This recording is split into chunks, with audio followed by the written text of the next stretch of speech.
little bit of bleeding here. We need a tissue. People come in who are very upset and distracted, and you see what a difference that this can do.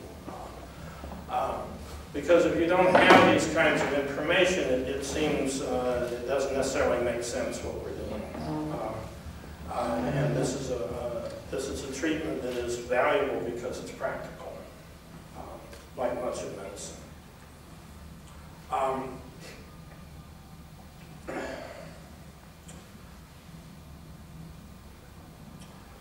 Let me talk a little bit about the advantage. As soon as we finish, then we'll talk about 5 elements and such. Let me talk about how this treatment helps the treatment system in general, the counseling system in general.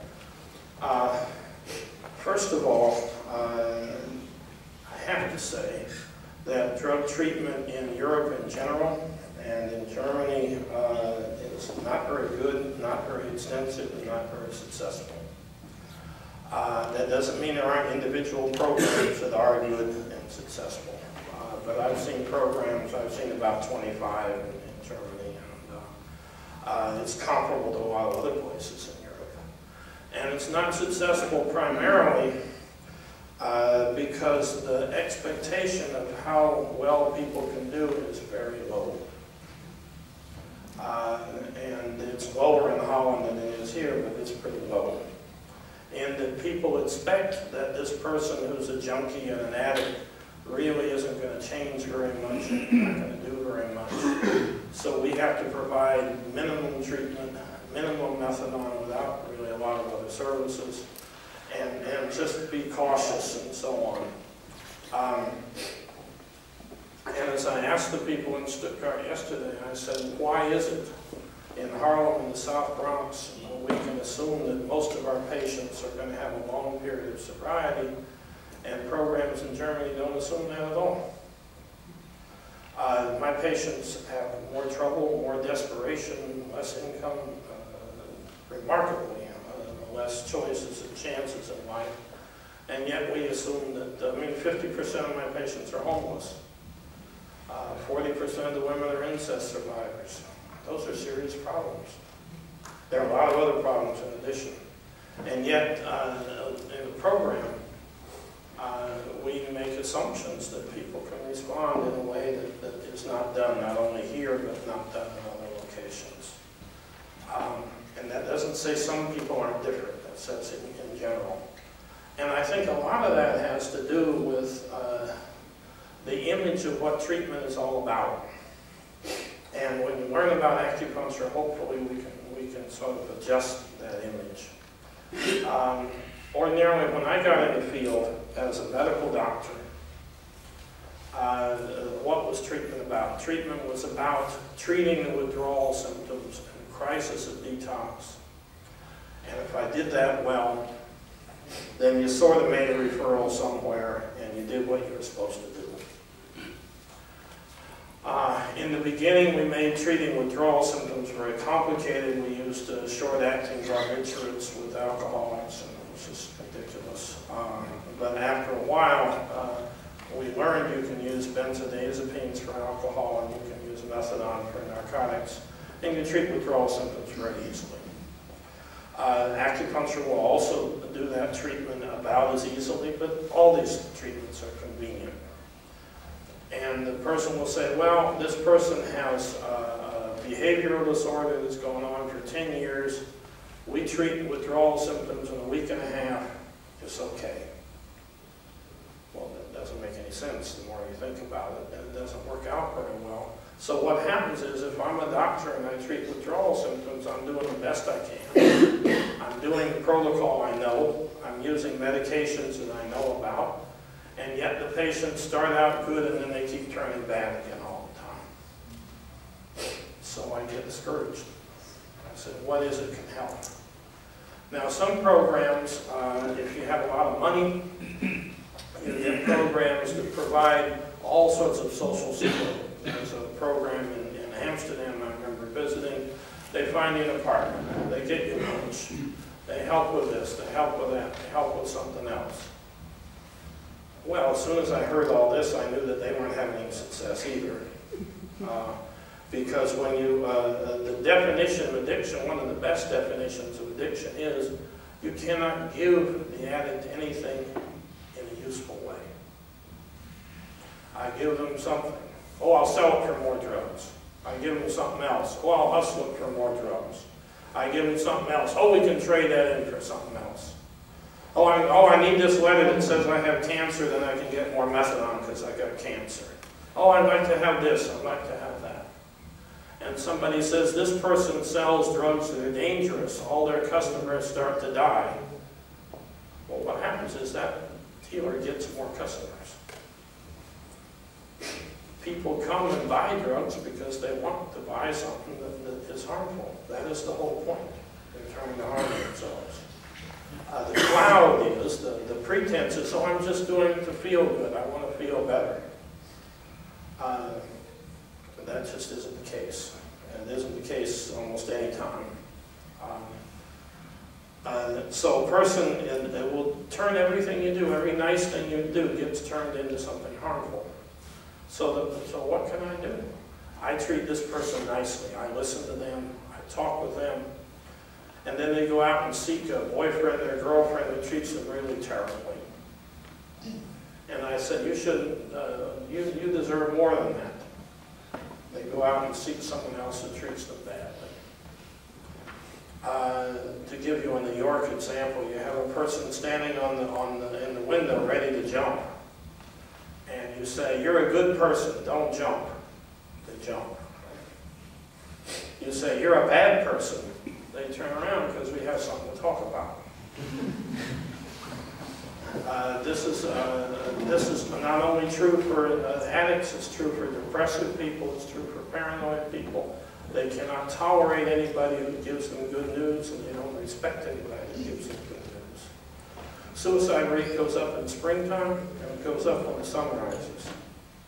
That is good news, is what affects people, because the good news is so different than their own world. And if the springtime bothers you, what kind of doctor can I be? Right? I'm trying to give something that gives you more life and more relaxation, and yet springtime frightens you. Everything frightens you. And so it's a situation where people say, well, what can I do? There's nothing I can do on the outside. And that's correct. That is totally correct. There is nothing you can do. Threats won't work, promises won't work, all this stuff won't work. And then you say, well, what is this? What is going on? And they have a saying in Alcoholics Anonymous, and the term is an inside job. And what it says is that the primary way that this person's going to get better is through their own process of growth and change internally. Through their spirit, through their self, through their whatever. And at first you say, well, that's an all right theory, but this person is terribly destructive. This person doesn't do anything right. This person has no promise of anything like that. How can they possibly have this inside job? Only good people should be able to grow like this. And that's where the mistake comes. And number one, we can all grow like this, but growing like this is difficult. And so you grow like this when you're desperate.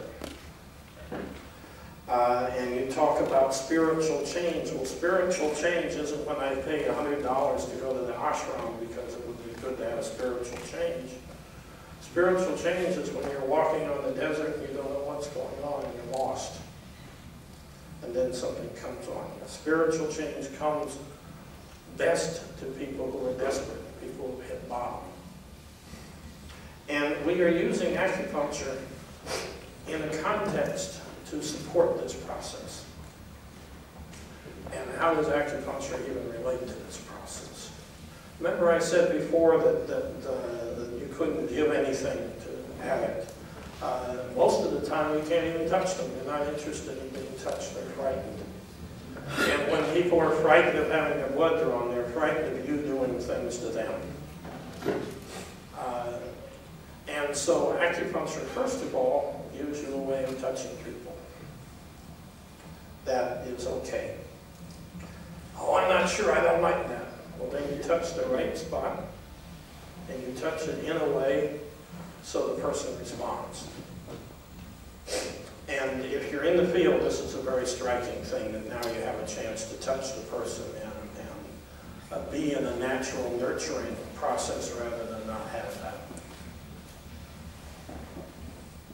Second thing that acupuncture does is it's a, remember I said you couldn't give anything to the person because they wouldn't want it and they would be bothered by it.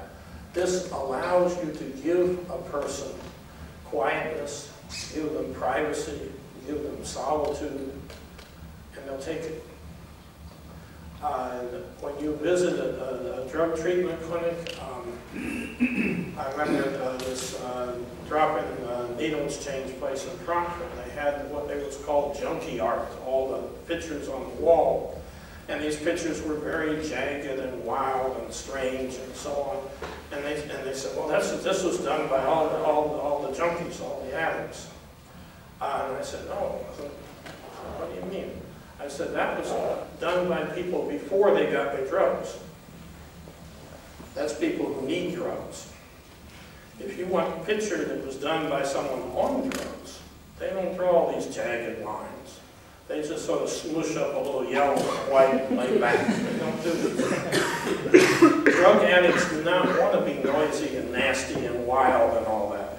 They are buying money. They are paying money to shut up, to be quiet, to be polite, to be silent, to be zorked out. That's what they're paying for. Peace at any price. And so I'm going to give you peace at a good price. Peace at a constructive price. And I'm going to give it to you in a way that you can tolerate it. If I sit there and I say, oh, we're going to do this treatment and it's going to help your body improve and all that kind of stuff, the person doesn't like that. Oh, we're just going to put these pins in. Now the person's going to observe that their body is improving. They're going to observe that there's calmness and there's settled behavior. So acupuncture is not only doing a treatment, it's teaching the person what is possible in their own system. That is very important for a drug addict who feels that nothing good is possible. And their whole system is broken. And it's very good for all the rest of society who certainly agrees that nothing is possible and their whole system is broken. Because everybody needs to see that in 15 minutes I can take somebody who yesterday put a screwdriver in their eye and missed. Today they're going to be calm and be able to work in this program.